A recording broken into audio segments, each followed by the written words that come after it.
السلام عليكم ورحمة الله وبركاته. وعليكم السلام ورحمة الله وبركاته. الحمد لله الحمد لله وكفى وسلام على عباده الذين اصطفى. أما بعد فأعوذ بالله من الشيطان الرجيم.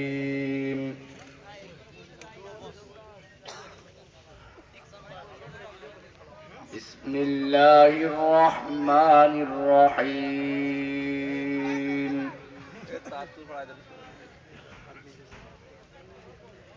الرحمن علم القرآن خلق الإنسان.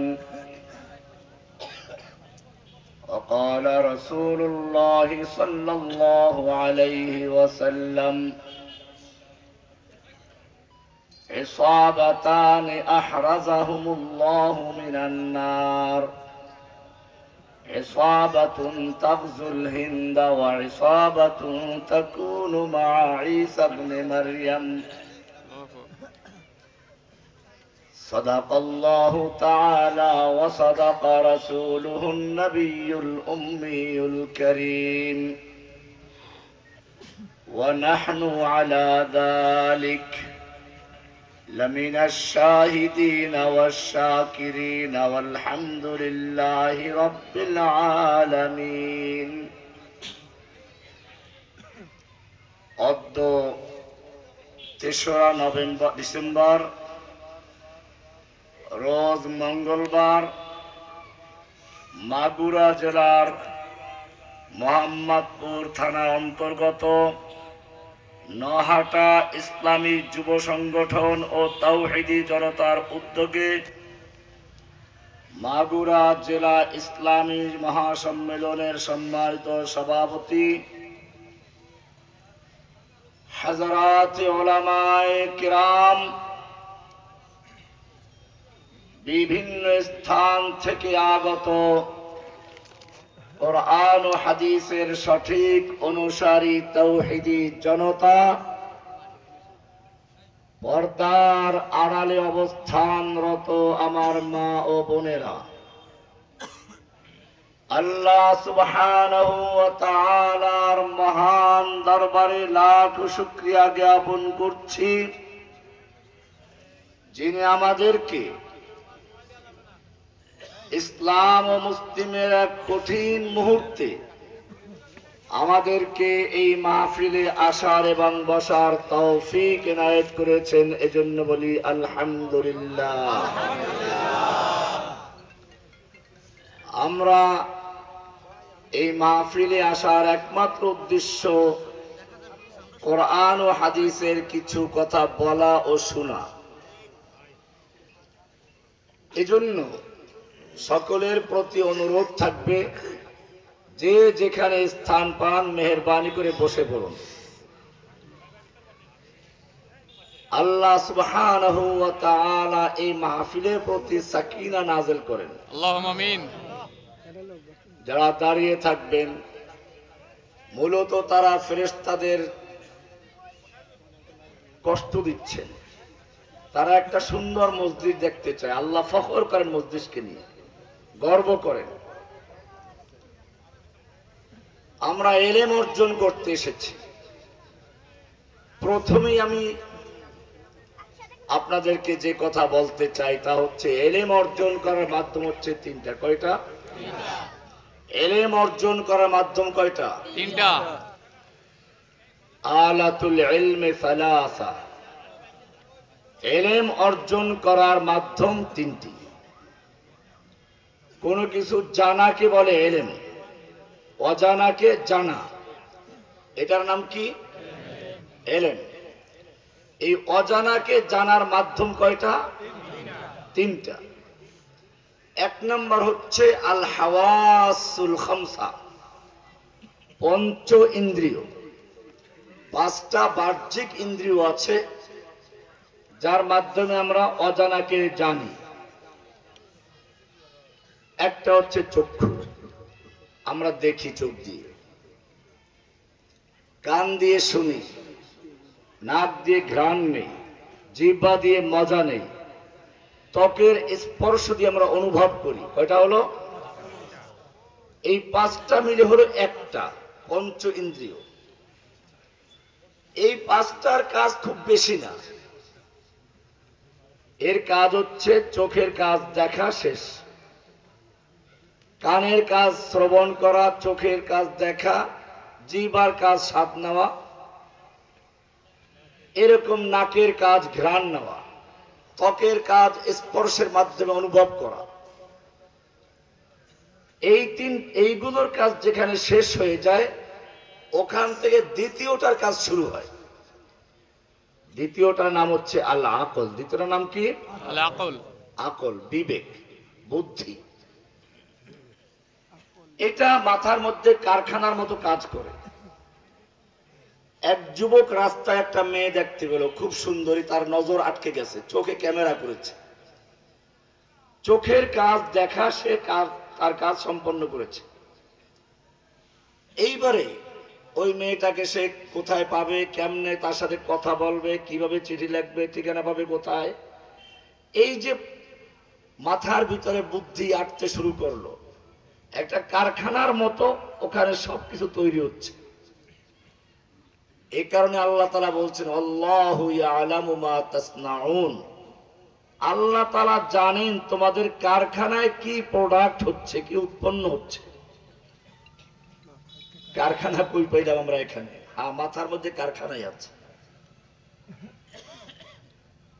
এই দ্বিতীয়টার কাজ যেখানে শেষ হয়, এখান থেকে আরেকটা জ্ঞানের মাধ্যম আছে, ওটাই মূল। মানুষের জ্ঞান বিজ্ঞান যত বেশি হোক না কেন, ওটা যদি না থাকে তাহলে সে মানুষ নয়, সে পশু। ওটা না থাকলেই সে নিজেকে বানরের বাচ্চা দাবি করে।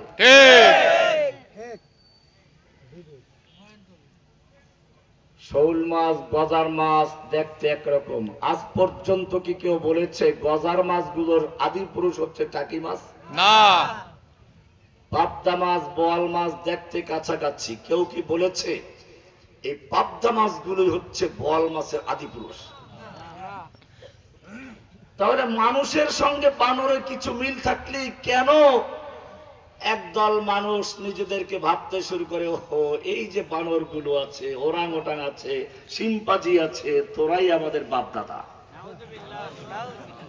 ওরা নিজেরা নিজেদেরকে বানরের বাচ্চা তো বিশ্বাস করেই, গোটা জাতিকে বানরের বাচ্চা বানানোর জন্য এদেশের শিক্ষা সিলেবাস পর্যন্ত পরিবর্তনের চক্রান্ত করেছিল। কারণটা কি? কারণটা 3 নাম্বার জ্ঞানের মাধ্যমটা তাদের নেই।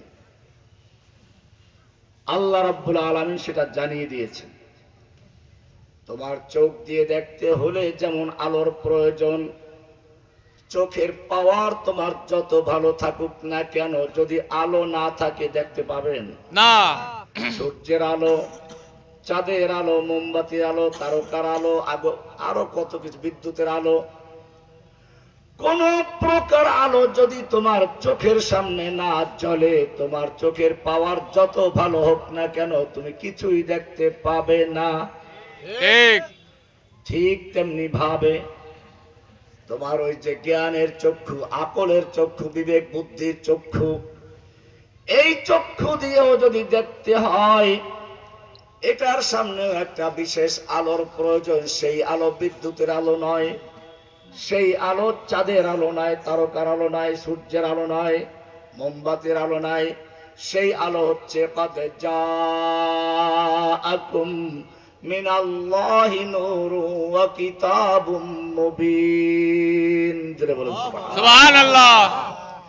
তোমাদের কাছে আল্লাহর পক্ষ থেকে নূর আগমন করেছে, নূর আলো। সেই আলোর নাম কি? আল কোরআন। আল কোরআন। এই কোরআনের আলো যদি তোমার জ্ঞানের চোখের সামনে জ্বলে, তখন তুমি মানুষ হবে, বুঝতে পারবে তুমি বানরের বাচ্চা না, তুমি কার বাচ্চা? আদমের বাচ্চা। কার বাচ্চা? আদমের বাচ্চা। কোরআন এই জন্য বলছে আর রহমান। কার নাম? আল্লাহ। আল্লামাল কোরআন, শিক্ষা দিয়েছেন কোরআন। খলাকাল ইনসান, সৃষ্টি করেছেন মানুষ। ও রব্বুল আলামিন, তুমি কেন উল্টা বললে?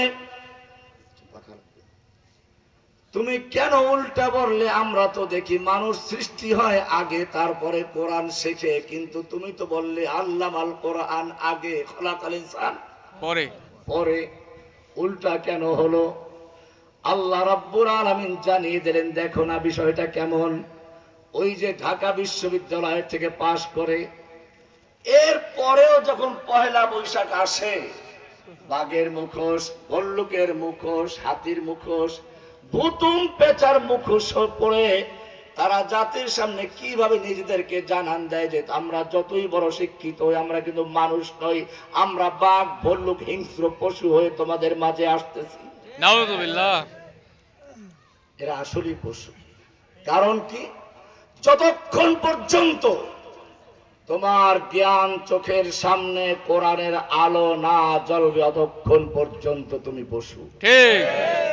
এই কারণে আল্লাহ বলেছেন আর রহমান আল্লামাল কোরআন, তারপরে খলাকাল ইনসান। আল্লামাল কোরআন, কোরআন শিক্ষা দিয়েছেন। কোরআন শিক্ষা করার পরে সে মানুষ হতে পারে। এই কারণে আমরা দেখতে পাচ্ছি এখন ঢাকা বিশ্ববিদ্যালয় থেকে, বিভিন্ন স্কুল কলেজের থেকে শুধু বানরের মুখোশ পরে বের হয় না, শুধু উল্লু ভল্লুর মুখোশ পরে বের হয় না, বরং যখন দেশে কোরআনের উপর আক্রমণ আসে, আল্লাহ আল্লাহর নবীকে অবমাননা করে, কেউ কটূক্তি করে, এই বিশ্ববিদ্যালয় থেকে, নটর ডেম থেকে, ইংলিশ মিডিয়াম থেকে সাবিলুনা সাবিলুনা আল জিহাদের স্লোগান বের হয়ে চলে আসে। কারণ আল্লাহু আকবার। কারণ এখন আল কোরআনের আলো ওদের জ্ঞান চোখের সামনেও জ্বলে উঠেছে। ঠিক। আমার ভাইয়েরা, এই কোরআন কেন আগমন করলো? কোরআনকে ধ্বংস করার জন্য যুগে যুগে লোকেরা চেষ্টা করেছে, ধ্বংস করতে পেরেছে না। পাহাড়ের সঙ্গে মাথা দিয়ে ধাক্কা দিলে পাহাড় ভাঙে না মাথা ভাঙে? মাথা ভাঙে। কোরআনকে বন্ধ করার জন্য আবু জাহেলরা চেষ্টা করেছে, আবু লাহাবরা চেষ্টা করেছে, ধ্বংস করতে পেরেছে না। ওরা ইতিহাসের পাতায় ধ্বংস হয়ে গেছে। কোরআনকে ধ্বংস করার জন্য ইংরেজরা চেষ্টা করেছে। ভারতবর্ষ যখন মুসলিমদের হাত থেকে ইংরেজরা কেড়ে নিল, ইংরেজরা তখন দখল করলো। দাদাদের গাদ্দারি আর মীর জাফরদের গাদ্দারির কারণে ইংরেজরা দখল করলো। এদেশের দালালদের কিনে ইংরেজরা পরামর্শে বসলো, আমরা ভারতবর্ষ দখল করেছি, কি করে আমাদের ক্ষমতা স্থায়ী হতে পারে সেই পরামর্শ দাও।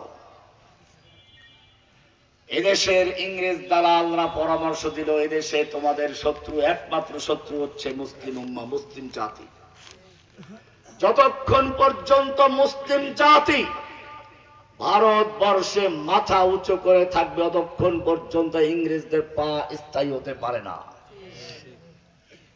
এরপরে শুরু হলো ইসলাম মুসলিমকে ধ্বংস করার চক্রান্ত। ডক্টর টমসন লেখেন, দিল্লির চাঁদনি চক থেকে খয়বর পর্যন্ত ট্রাঙ্ক বিশ্ব রোড সহ যতগুলো বড় বড় রাস্তা ছিল, রাজপথগুলোর গাছের রাস্তার দুপাশে এমন কোন গাছ ছিল না যেই গাছের প্রত্যেকটা ডালে ডালে এক একজন আলেমকে ফাঁসিতে ঝুলানো না হয়েছিল।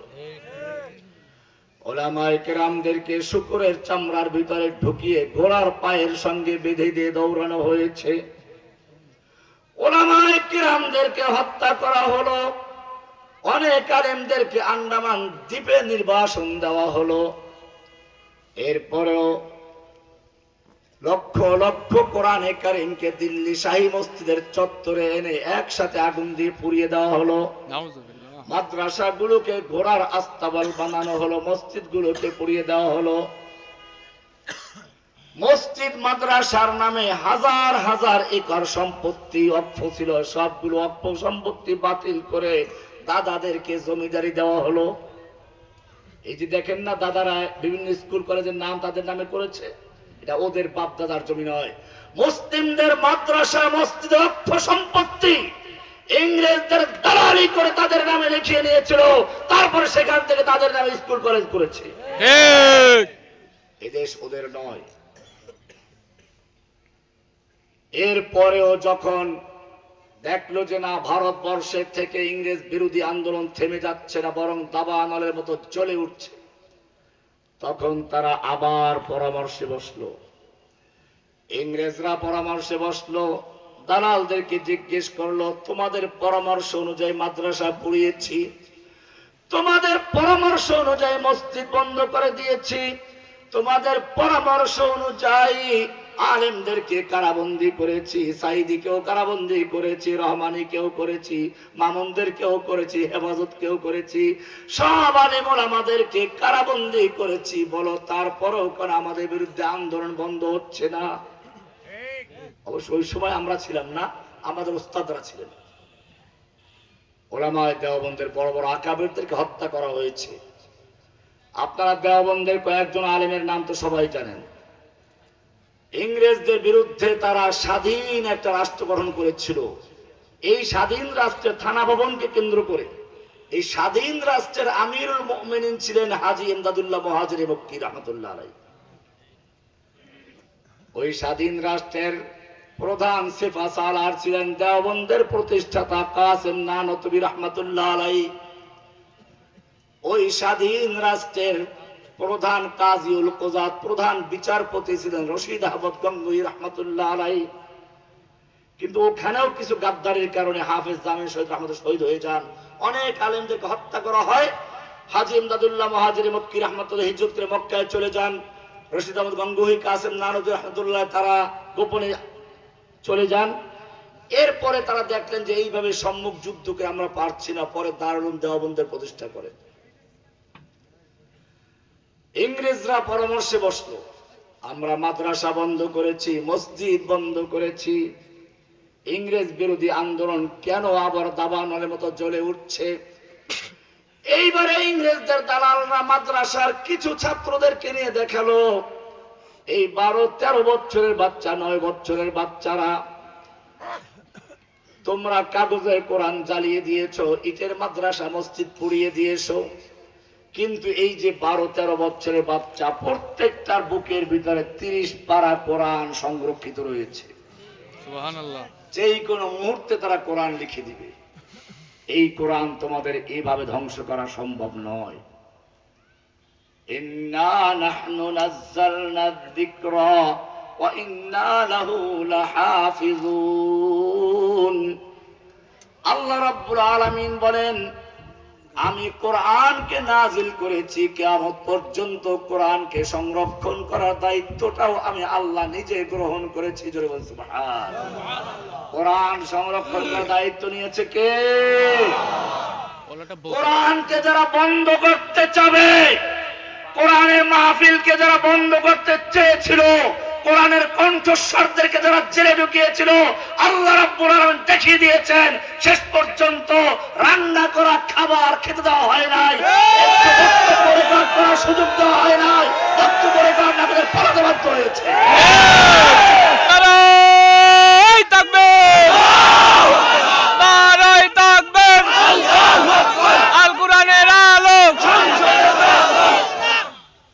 শুনুন, এরপরে ইংরেজদের যে চক্রান্ত সেটা ছিল আরো মারাত্মক। এটাই বাংলাদেশে আমাদের বিগত সরকার চেষ্টা করেছিল, এই কথাটা বলার জন্য ভূমিকা টেনেছে। এরপরে শুরু হলো, ঠিক আছে মাদ্রাসা বন্ধ করব না, মসজিদ বন্ধ করব না, মডেল মসজিদ তৈরি করব, মাদ্রাসা তৈরি করব, দালাল আলেম তৈরি করব। সর্বপ্রথম যে দালালটাকে তৈরি করে তার নাম ছিল গোলাম মাহমুদ কাদিয়ানী। এদেরকে কেন তৈরি করেছিল জানেন? ওরা গবেষণা করে দেখলো এই কোরআনের ভিতরে একটা বিষয় আছে জিহাদ, যে ইসলামের স্পিরিট তৈরি করে, জজবা তৈরি করে, বাতিলের বিরুদ্ধে জান দেওয়ার জন্য প্রস্তুত করে। সুতরাং এই জিহাদটাকে বিতর্কিত করতে হবে, জঙ্গিবাদ আখ্যায়িত করতে হবে, এটাকে সন্ত্রাস আখ্যায়িত করতে হবে। বিতর্কিত করে দিলে মুসলিমরা আর এই পথে হাঁটবে না, তখন আমরা বীর দর্পে শাসন করতে পারবো। এই জন্য গোলাম আহমদ কাদিয়ানি বই লেখলো, যেই বইয়ের শুরুতে লেখলো জিহাদ কে নাম ছোড় দো আয় ভাইও, ইসলাম মে হারাম হায় কতল কিতাল। নাউযুবিল্লাহ। জিহাদের নাম ছেড়ে দাও হে ভাই, ইসলামে জিহাদ হারাম। কে বলেছে? কাদিয়ানি। গোলাম আহমদ কাদিয়ানি।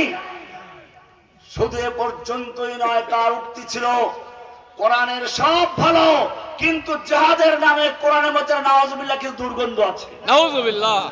जिहाद के नाम पर बदबू फैलाते। 90 ইংরেজ এদেশে, সেজন্য যখন আলেমরা আমাদেরকে জেলে ঢুকিয়েও দেখলো যে না আন্দোলন দাবা নলের মতো জ্বলে উঠছে, তখন ইসলামের সেই স্পিরিটকে ধ্বংস করার জন্য 90 ইংরেজরা দালাল তৈরি করলো। সেও সর্বপ্রথম কিতাব লেখলো জিহাদের বিরুদ্ধে 1 লক্ষ মুক্তির ফতুয়া নামক একটা ভণ্ডামি, একটা ভুয়ো কিতাব লিখে সে সারা দেশে ছড়িয়ে দিয়েছে। মিল আছে? আছে। ইংরেজরা মাদ্রাসা তৈরি করলো, সিলেবাস তৈরি করার দায়িত্ব দিল ডক্টর ম্যাকলিকে। কাকে? ডক্টর ম্যাকলিরা জানে ইসলামের কোন কোন জায়গায় আক্রমণ করতে হবে। 2 জায়গায় আক্রমণ করেছে। কয় জায়গায়? 2 জায়গা। কয় জায়গায়? 2 জায়গা। ও মুসলিমরা ভালো করে জেনে রাখো, তুমি নামাজ পড়ো, রোজা করো, হজ করো, মিলাদ পড়ো, কোনো সমস্যা নাই। 2টা জায়গা সমস্যা। কয়টা জায়গা? 2টা। এই 2টা জায়গায় ওরা আক্রমণ করেছে। একটার সম্পর্ক মুসলিমদের হার্টের সাথে, ইমানের সাথে, আর একটার সম্পর্ক হচ্ছে ইসলামকে টিকিয়ে রাখার সাথে, একটার সম্পর্ক হচ্ছে আল্লাহর সাথে সম্পর্ক রাখার ক্ষেত্রে, আর একটা হচ্ছে আল্লাহর রাসূলের মূল দায়িত্বের সঙ্গে। এই সেই 2টা জিনিস হচ্ছে, একটা হলো তাওহীদ, একটা কি? তাওহীদ। দ্বিতীয়টা জিহাদ। দ্বিতীয়টা কি? জিহাদ। তাওহীদ ইসলামের মূল বিষয়। তাওহীদ ইসলামের কি মূল বিষয়? তাওহীদের প্রথম বাণী লা ইলাহা ইল্লাল্লাহ। ও মুসলিম উম্মাহ ভালো করে জেনে রাখো, এই লা ইলাহা ইল্লাল্লাহর অর্থ পরিবর্তন করে দেওয়া হলো, ইসলামের অর্থ পরিবর্তন করে দেওয়া হলো। ইসলাম মানে শিখানো হলো শান্তি। ইসলাম অর্থ কি শান্তি? না। মাদ্রাসায় যে একটা বাচ্চা বাচ্চা পোলাপান মিজান মুন সাহেব পড়ে, তারাও জানে আল ইসলাম মুসলমান সুদান ওয়া গারদান নিহাদান বাতাত। ইসলাম মানে হচ্ছে আত্মসমর্পণ করা। কার সামনে? আল্লাহর সামনে। ব্যক্তি জীবনে, পারিবারিক জীবনে, সামাজিক জীবনে, রাষ্ট্রীয় জীবনে, আন্তর্জাতিক জীবনে, সব ক্ষেত্রে এক আল্লাহর বিধানের কাছে আত্মসমর্পণ করার নাম কি? ইসলাম। إذ قال له ربه أسلم قال أسلمت لرب العالمين। জোরে বলেন সুবহানাল্লাহ। আল্লাহ রাব্বুল আলামিন বলছেন إذ قال له ربه أسلم। ইব্রাহিম আলাইহিস সালামকে আল্লাহ বলছেন আসলিম, ও ইব্রাহিম তুমি ইসলাম কবুল করো। তিনি কি বললেন ঘুমাই থাকো শান্তিতে নাকি? তিনি উত্তর দিচ্ছেন কি শুনুন, قال أسلمت لرب العالمين। সঙ্গে সঙ্গে ইব্রাহিম উত্তর দিলেন আসলামতু লিরাব্বিল আলামিন, আমি আমার সবকিছু আত্মসমর্পণ করছি। ব্যক্তি জীবন, পারিবারিক জীবন, সামাজিক জীবন, রাষ্ট্রীয় জীবন, সব ক্ষেত্রে এক মহাবিশ্বের স্রষ্টা, মহাবিশ্বের বিধানদাতা, আইনদাতা, রক্ষাকর্তা, পালনকর্তা, সৃষ্টিকর্তা যিনি মহান রব্বুল আলামিন, আমি তার কাছে আত্মসমর্পণ করছি। মুসলিম আত্মসমর্পণের কাছে এটাই লা ইলাহা ইল্লাল্লাহ। লা ইলাহা ইল্লাল্লাহ ভালো করে শিখে নাও, আগে ইসলামে প্রবেশ করো। এই লা ইলাহা ইল্লাল্লাহ ছাড়া ইসলামে প্রবেশ করা যায় না। লা ইলাহা ইল্লাল্লাহর সাক্ষী দিয়ে না দিলে আযান হয় না। আশহাদু আল্লা ইলাহা ইল্লাল্লাহ। লা ইলাহা ইল্লাল্লাহর সাক্ষী না দিলে ইকামত হয় না। লা ইলাহা ইল্লাল্লাহর সাক্ষী না দিলে তোমার খুতবা হয় না, জুমার খুতবা হয় না। লা ইলাহা ইল্লাল্লাহর সাক্ষী না দিলে তোমার বিয়ার খুতবা হয় না। লা ইলাহা ইল্লাল্লাহর সাক্ষী না দিলে তোমার ঈমানের খুতবা হয় না, ইসলাম কবুল হয় না। লা ইলাহা লা ইলাহা ইল্লাল্লাহর পাওয়ার এত বেশি, সারা জীবনও যদি কোনো কাফের থাকে মৃত্যুর আগে বিশ্বাসের সাথে একবার শুধু লা ইলাহা ইল্লাল্লাহকে গ্রহণ করে মারা যায়, তার সারা জীবনের গুনাহ খাতা মাফ করে জান্নাতে প্রবেশ করে। সুবহানাল্লাহ। এত পাওয়ার। লা ইলাহা ইল্লাল্লাহ জান্নাতের চাবি। কি আছে এর ভিতরে? আল্লাহর নবী নবুয়ত প্রাপ্তির পরে তিন বছর পর্যন্ত গোপনে গোপনে ইসলামের দাওয়াত করলেন। এবারে আল্লাহ তাআলা না গোপনে চলবে না, ফাসদা বিমা তুমার ওয়া আরিদ আনিল মুশরিকিন। হে নবী, আপনি আল্লাহর পক্ষ হতে যা আদিষ্ট হয়েছেন, আল্লাহর পক্ষ থেকে যে ওহী প্রাপ্ত হয়েছেন, যে নির্দেশ পেয়েছেন, আপনি প্রকাশ্যে বলুন, আপনি গোপন করবেন না। আপনাকে হেফাজত করার দায়িত্ব নিয়েছি আল্লাহ। জোরে বলেন সুবহানাল্লাহ। হেফাজত করার দায়িত্ব কে? আলেমদের হেফাজত করবেন কে? ওরা যতই মারার চেষ্টা মারতে পারবে। দীর্ঘ 11 বছর 16 দিন পর্যন্ত আমাকে প্রথম তো 1 বছর প্রায় বরগুনা জেলা কারাগারে ডান্ডা বেরি পড়িয়ে তারপরে আমাকে সবসময় জেল করে আটকে রাখছে। পাগুলো অচল হয়ে গেছে। শওকত হোসেন নামে একজন জেলার ছিল, সে তাকাই রয়েছে বেরি পড়ানো হয়েছে কিনা। এইভাবে রাখার পরেও মারতে পেরেছে। হেফাজত করার মালিক কে? আল্লাহ রাব্বুল আলামিন হেফাজত করেন। আল্লাহর নবী আল্লাহর আদেশ পেয়ে সাফা পাহাড়ে উঠলেন। আরবের নিয়ম ছিল প্রতিদিন সকাল বেলাকে পাহাড়ে উঠত, কোন দুশমনের আক্রমণ দেখা যায় কিনা, সেনাবাহিনী আসতেছে কিনা। যদি কেউ এরকম দূর থেকে সেনাবাহিনী দেখতে পেত, সঙ্গে সঙ্গে লুঙ্গিটা খুলে মাথার উপরে ঘুরে তোর বলতো, ইয়া সবাহা, সকালের বিপদ। তো লোকেরা সব যুদ্ধের প্রস্তুতি নিয়ে চলে আসত। আল্লাহর নবী সে কৌশলটা নিলেন। তবে সাবধান, আল্লাহর নবী ল্যাংটা হন নাই। কি হন নাই? আবার ল্যাংটা হোক খুশি হয়ে যাবে। অমুসলিম ভালো করে জেনে রাখো, তোমার নবী সারা জীবনে কোনোদিন কাপড় খোলেন নাই, উলঙ্গ হন নাই। আর সেই নবীর উম্মত হয়ে যখন তুমি ল্যাংটা ফকির দেখো, বলো এর ভিতরে মাল আছে। যেই লোকটা আল্লাহর নবীর আদর্শকে ত্যাগ করলো, যে আল্লাহর হুকুম অমান্য করলো, সে আল্লাহর শয়তানের ওলি। রুগী হইলে ভিন্ন কথা। যদি দেখে মাথায় জট আর গায়ে চট, দাঁতে দুর্গন্ধ, আল্লাহর ওলি। ও মুমিন, ভালো করে শুনে রেখো, তোমার নবী এই চট আর জট পরেন নাই। তোমার নবী পরিষ্কার প্রথম দিকে জুমার দিন গোসল করা ফরজ করে দিয়েছিলেন। গোসলু ইয়াউমিল জুমআতি ওয়াজিবুন আলা কুল্লি মুহতালিম। প্রত্যেক বালেগ মানুষের উপরে প্রতি জুমায় গোসল করা শুরুর দিকে ফরজ ছিল। পরে অবশ্য রহিত হয়, যখন তারা আদব কায়দা শিখছে, তারপর পরিষ্কার পরিচ্ছন্ন শিখেছে, পরে এটা রহিত করে দেওয়া হয়। কিন্তু এখনো জুমার দিন গোসল করা সুন্নাত, এটা মনে রাখবে। তোমার নবী পরিষ্কার পরিচ্ছন্নতার এত গুরুত্ব দিলেন। তোমার নবী দাঁত পরিষ্কার করার গুরুত্ব দিচ্ছেন। লাউলা আন আশুক্কা আলা উম্মতি লা আমারতুহুম বিসওয়াকি ইনদা কুল্লি মসজিদ। আমি যদি আমার উম্মতের জন্য কঠিন মনে না করতাম, তাহলে লা আমারতুহুম বিসওয়াকি ইনদা কুল্লি সালাতিন, আমি প্রত্যেক সালাতের সময় মিসওয়াক করাকে ফরজ করে দিতাম। মিসওয়াক করা ফরজ করে দিতাম। এখন অবশ্য মিসওয়াক করা ফরজ করা হয় না, সুন্নাত।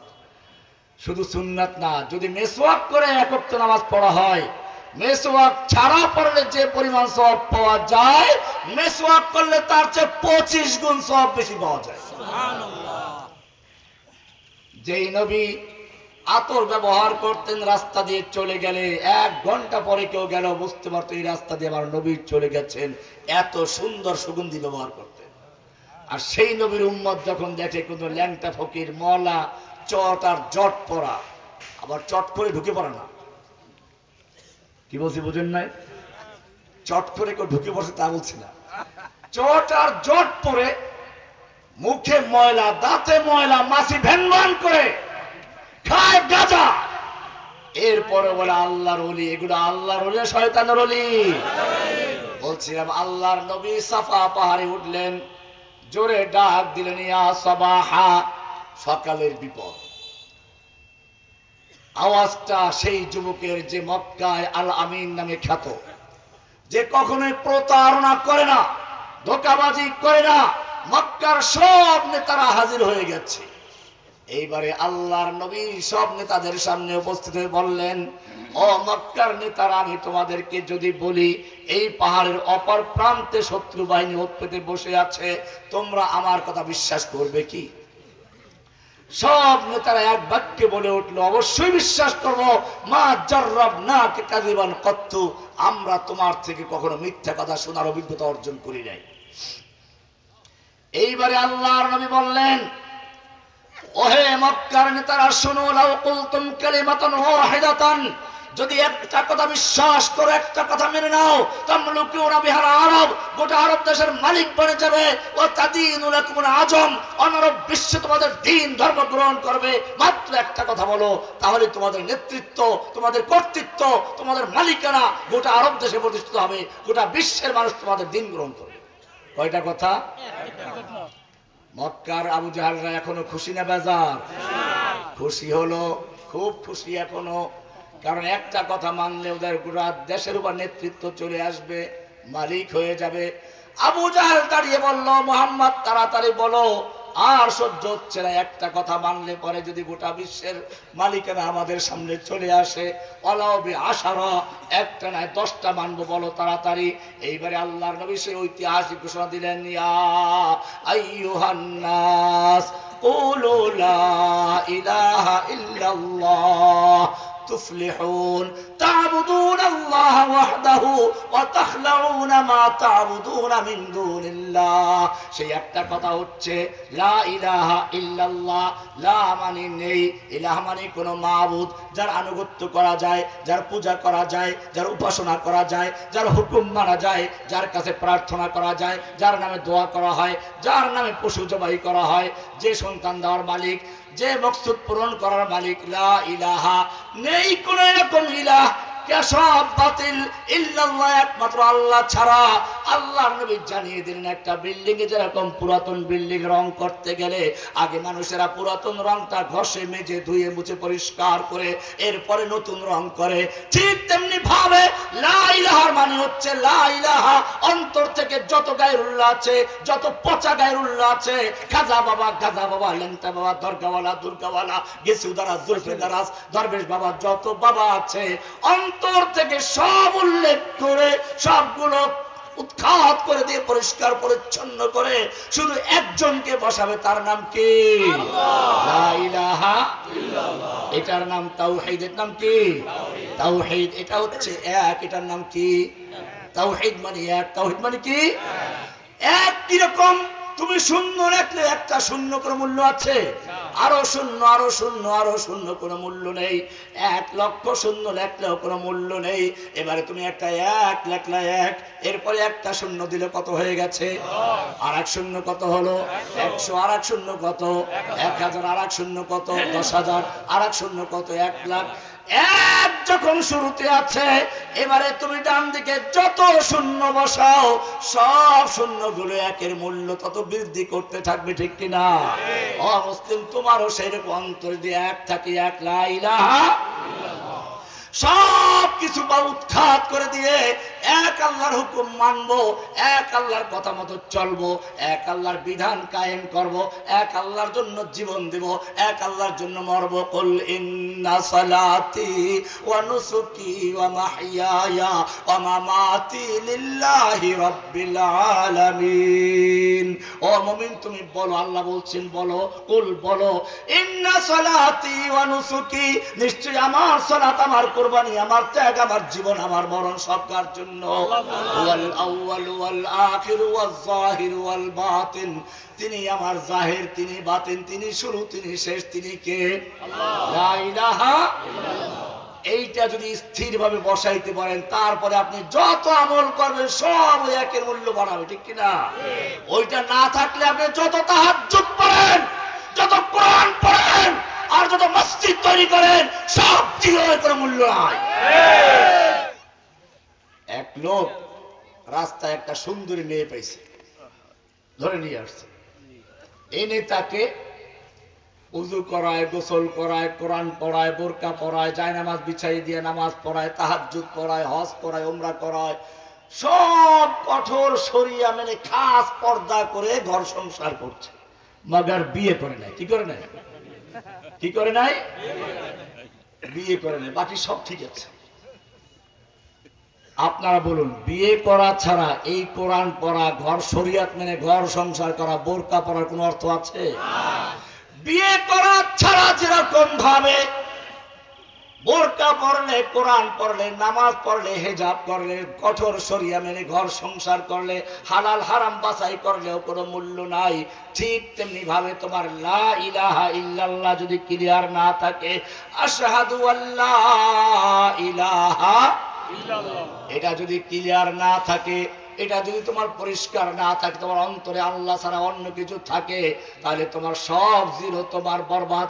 ওইটা যদি ঠিক থাকে তাহলে তোমার সব ঠিক আছে, তুমি যা করো, এমনকি ভুল ভ্রান্তিও যদি করো, কোনো পাপটা করে ফেলো, তওবা করার সুযোগ পাও নাই, আল্লাহ চাইলে তোমাকে ক্ষমা করে দিতে পারেন। কোরআন পরিষ্কার বলছে সূরা নিসা 4 নম্বর সূরার 48 এবং 116 নম্বর আয়াতে বলছেন, ইন্নাল্লাহা লা ইয়াগফিরু আন ইউশরাকা বিহি ওয়া ইয়াগফিরু মা দুনা যালিকা লিমান ইয়াশা। নিশ্চয় আল্লাহ ক্ষমা করেন না যদি আল্লাহর সঙ্গে শিরিক করা হয়। এছাড়া যত গুনাহ আছে আল্লাহ তাআলা যার বেলায় চান তওবা ছাড়াও ক্ষমা করতে পারেন। যে সুবহানাল্লাহ, গুনাহ নিয়ে মরে গেছে কিন্তু তওবা করার সুযোগ হয় নাই।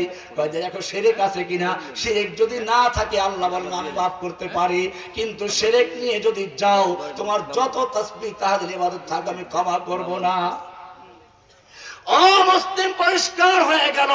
আল্লাহ আরো বলেছেন, ইন্নাহু মান ইউশরিক বিল্লাহ, যে ব্যক্তি আল্লাহর সঙ্গে শরীক করে, অংশীদার করে, ফাকাদ হারামাল্লাহু আলাইহিল জান্নাহ, আল্লাহ তার উপরে জান্নাতকে হারাম করে দিয়েছেন। বলবেন জান্নাত তো হারাম, তাতে সমস্যা নাই, আরাফে যাব।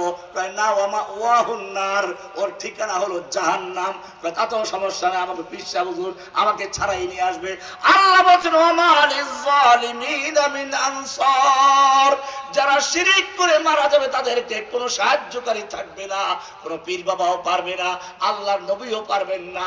আল্লাহ নবীর চাচা আবু তালেব সারা জীবন নবীর পক্ষে কাজ করেছেন। মৃত্যুর সময় আবু তালেবের মাথার কাছে গিয়ে আল্লাহ নবী হাজির হলেন, বললেন, চাচা তুমি শুধুমাত্র বলো লা ইলাহা ইল্লাল্লাহ, এই সাক্ষীটা দাও, এই সাক্ষী না দিলে আমি তোমার সুপারিশ করার সুযোগ পাবো না, অধিকারটাই পাবো না। তুমি খালি বলো লা ইলাহা ইল্লাল্লাহ, আশফা আলাকা, সুপারিশ করতে পারবো। মুহাম্মাদুর রাসূলুল্লাহ স্বীকৃতি দেওয়া লাগবে না, এটা তোমার জন্য আমি আল্লাহর কাছ থেকে ক্ষমা করাতে পারবো।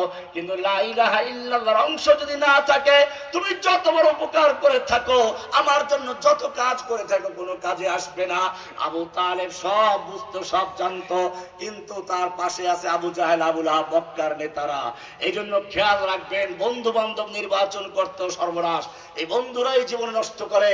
আবু জাহেল, আবু লাহাব সাহাবাতে সালেহ তোরা সালেহ কুনাদ, সাহাবাতে তালেহ তোরা তালেহ কুনাদ। কোরআনের জন্য বলেছে, ইয়া আইয়ুহাল্লাযীনা আমানুত্তাকুল্লাহ ওয়া কুনু মা'আস সাদিকিন, সত্যবাদীদের সঙ্গী হও, নেক লোকদের সঙ্গী হও, ভালো লোকদের সঙ্গী হও। খবরদার নাস্তিক মুরতাদদের সঙ্গী হইও না, বানরের বাচ্চাদের সঙ্গী হইও না। কোন ওই যে কতগুলো ছিল না, নফল টফল কি কি ছিল না, হিন্দুদের মজলিসে গিয়ে, মন্দিরে গিয়ে বলে, সিঁদুর লাগায়, পূজা করে, আর বলে আমার ইমান মজবুত, ইমান যায় না। এবার তো ইমান তো নাই, যাবে কোথায়? ইমান থাকলে না যাওয়ার প্রশ্ন। অমুসলিম উম্মাহ ভালো করে বুঝতে হবে, আল্লাহ সুবহানাহু ওয়া তাআলা পরিষ্কার করে দিয়েছেন, আবু তালেব শেষ মুহূর্তে, জীবনের শেষ মুহূর্তে আছে। আল্লাহর নবীর মতো মহান ব্যক্তি, আল্লাহর হাবিব, আল্লাহর রসুল গিয়ে মাথার পাশে বসছেন। আল্লাহর নবী তার চাচাকে বলছেন, খালি লা ইলাহা ইল্লাল্লাহ পড়ো, আমি সুপারিশ করার সুযোগটা পাবো। চাচা বললেন যে ঠিক আছে, দেখি, ভাবতেছি। এর মধ্যে আবু জাহেল বলে উঠলো, শেষ পর্যন্ত বাপ দাদার ধর্ম ত্যাগ করবা, মক্কার মেয়ে লোকেরা তোমাকে তিরস্কার করবে। কেমন খোঁচা মারলো। আবু তালেব বলল, ঠিক আছে, আমি তোমার দিন গ্রহণ করছি না, লা ইলাহা বলছি না। ইন্নী আলা মাযহাবি আব্দুল মুত্তালিব, আমি আব্দুল মুত্তালিবের ধর্মের উপরে আছি, এই বলে বাপ দাদা ধর্মের উপরে আছি বলে মারা গেল। আল্লাহর নবী মনক্ষুণ্ণ হলেন, কষ্ট পেলেন।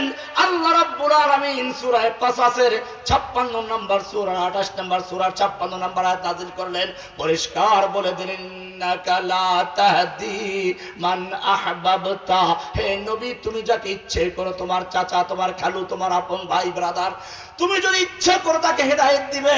ইন্নাকা লা তাহদি মান আহবাবতা, তুমি চাইলেই কাউকে হেদায়েত দিতে পারবে না। ওয়ালাকিন্নাল্লাহা ইয়াহদি মান ইয়াশা, বরং আল্লাহ যাকে চান তাকে হেদায়েত দান করেন।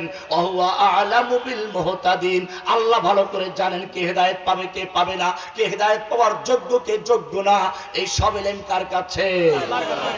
বোঝা গেল আল্লাহর নবী যেখানে হেদায়েত দেওয়ার মালিক নয়, এরপরে যদি কোন পীর ফকির দরবেশ ওলিয়া উলিয়া দাবি করে হেদায়েত দিয়ে দেয়, আল্লাহর ওলি বাড়িয়ে দেয়, সেগুলো আল্লাহর ওলি শয়তানের ওলি। কারে শয়তান মে কুনি নামত ওলি, বর ওলি নস্তলানত বর ওলি, সকল ক্ষমতার মালিক কে? সকল ক্ষমতার মালিক কে? লা ইলাহা ইল্লাল্লাহ। কুলিল্লাহ, সূরা আল ইমরান 26 নম্বর আয়াত, কুলিল্লাহুম্মা মালিকাল মুলকি তুতিল মুলকা মান তাশা ওয়া তানজিউল মুলকা মিম্মান তাশা ওয়া তুইজ্জু মান তাশা ওয়া তুযিল্লু মান তাশা বিয়াদিকাল খায়র ইন্নাকা আলা কুল্লি শাইইন কাদির।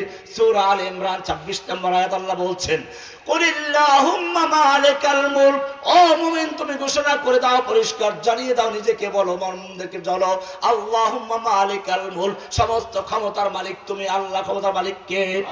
তুতিল মুলকা মান তাশা, তুমি যাকে ইচ্ছা তাকে ক্ষমতা দান করো, ক্ষমতা দেওয়ার মালিক কে? ওয়া তানজিউল মুলকা মিম্মান তাশা, তুমি যার থেকে ইচ্ছা ক্ষমতা ছিনিয়ে নাও, ক্ষমতা ছিনিয়ে নেওয়ার মালিক কে? যেই লোকটা বললো একটু আগেও যে আমি পালায় না, অমুকে পালায় না, আল্লাহ রাব্বুল আলামিন দেখিয়ে দিলেন পালায় না, এই কথা অহংকার করে বলা যাবে না। আমি তোর রান্না করা খাবার পর্যন্ত তোকে খেতে দেব না, তোর মনের ইচ্ছা একটা বক্তব্য রেকর্ড করার তাও করতে দিব না। ওয়া তানজিউল মুলকা মিম্মান তাশা, তার পুলিশ লীগ কোনো কাজে আসলো না, ছাত্র লীগও কোনো কাজে আসলো না, সব কিছু ত্যাগ করে নিজের স্বার্থ উদ্ধার করে দেশ ত্যাগ করে পালিয়ে অবৈধ স্বামীর কাছে গিয়ে আশ্রয় নিয়েছে। তানজিউল মুলকা মিম্মান তাশা ওয়া তুইজ্জু মান তাশা, তুমি যাকে চাও তাকে ইজ্জত দান করো। ইজ্জত দেওয়ার মালিক কে? ইজ্জত দেওয়ার মালিক কে? তুমি জেলখানায় বন্দী করে কাউকে রাজাকার বানিয়েছো, সাইদি সাহেবকে বানাইলো রাজাকার, জসিমউদ্দিন রহমান বানাইলো জঙ্গি লিডার, আনসারুল্লাহ বাংলা টিম নামে জঙ্গি একটা দল আছে। ও মুসলিম উম্মাহ, আমি তোমাদেরকে বলি, আনসারুল্লাহ বাংলা টিম নামে বাংলাদেশে কোন দলের অস্তিত্ব ছিল না, এখনো নাই। এটা সম্পূর্ণ দিল্লির তৈরি করা জসিমউদ্দিন রহমানীদেরকে, যারা দেশে ইসলামের স্পিরিট তৈরি করে, ইসলামের যুবকদেরকে তৈরি করে, ভারত বিরোধী যারা শক্তি সঞ্চয় করে, ভারতের বিরুদ্ধে লড়াই করার জন্য, হিন্দুত্ববাদকে ধ্বংস করার জন্য যারা যুদ্ধ করার জন্য প্রস্তুত নেয়, এইরকম লোকদেরকে বিতর্কিত করার জন্য জঙ্গিবাদের নাটক সাজিয়েছিল। আমি পরিষ্কার বলে দিচ্ছি, ইজ্জতের মালিক কে? কোন আয়াতে? সূরা আলে ইমরানের 26 নম্বর আয়াতে। সাইদি সাহেবকে রাজাকার বানাইয়ে বিতর্কিত করেছিল, তুই রাজাকার তুই রাজাকার স্লোগান দেয় নাই? তুই রাজাকার স্লোগান দিয়ে যেভাবে বিতর্কিত করেছিল, আল্লাহ তাআলা দেখাইয়া দিলেন ওই ছেলেদের মুখ থেকে গভীর রাতে মিছিল বের হচ্ছে, আমি কে? রাজাকার। তুমি কে? রাজাকার। কে বলেছে? কে বলেছে? স্বৈরাচার, স্বৈরাচার। বুকের ভিতর অনেক ঝড়, স্বৈরাচার গুলি কর। এই মিছিল নিয়ে যখন রাস্তায় বেরিয়েছে, আল্লাহ রাব্বুল আলামিন দেখিয়ে দিলেন তয়রান আবাবিল, চতুর্দিকে আবাবিলের মতো ছোট ছোট বাচ্চাদেরকে স্কুল থেকে কলেজ থেকে বাড়াতে এমন ভাবে পাঠালেন, ওই নেত্রী সব কিছু ত্যাগ করে পালাবার জন্য কাউকে বলার শুরু করে।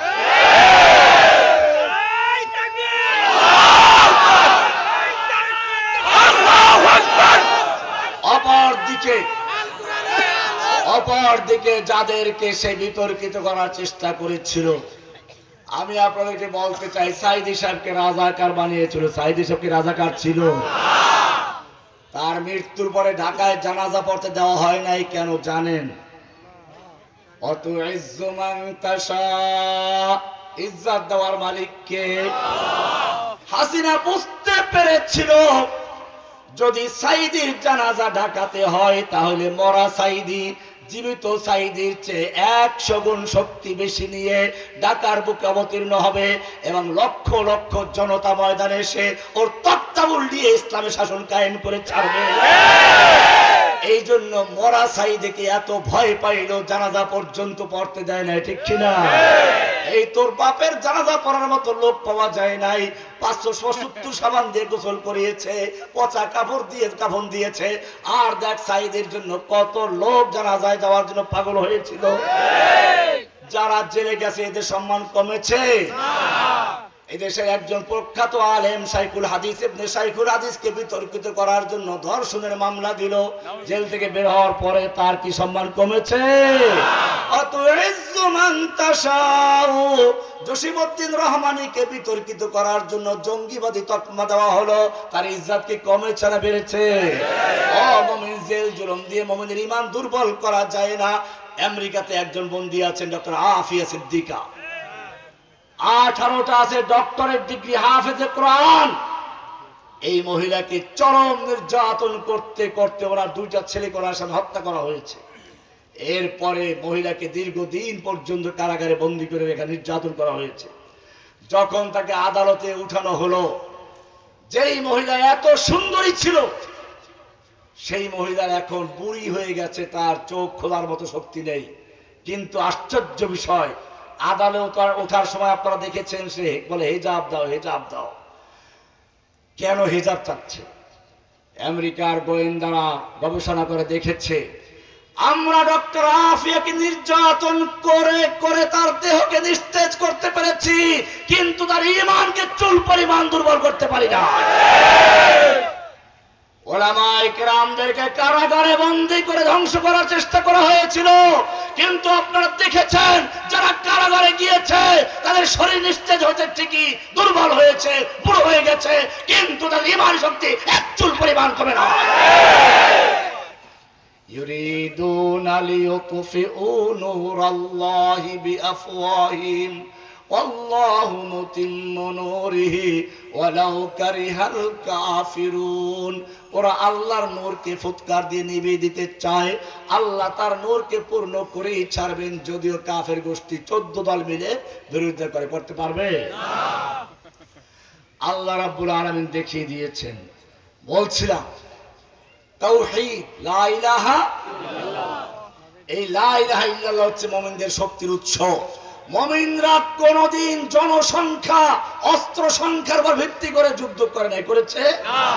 বদর বলো, উহুদ বলো, খন্দক বলো, সব যুদ্ধে মুসলিমদের সৈন্য কম ছিল না বেশি ছিল? দুশমনদের চেয়ে কম ছিল না বেশি ছিল? একটা যুদ্ধে মুসলমানদের সৈনিক সংখ্যা বেশি ছিল, হুনাইনের যুদ্ধে। সেদিন মুসলিমরা মনে করেছিল আজকে আমাদের শক্তি অনেক বেশি, আমাদের সংখ্যা অনেক বেশি, আজকে আমাদের কেউ পরাজিত করতে পারবে না। মাশাআল্লাহ, যেই যুদ্ধের ময়দানে নামলো, এমন আক্রমণ করলো হাওয়াজের নামক একদল দুর্ধর্ষ যোদ্ধা, মুসলিম সৈন্য একেবারে এলোমেলো হয়ে গেল।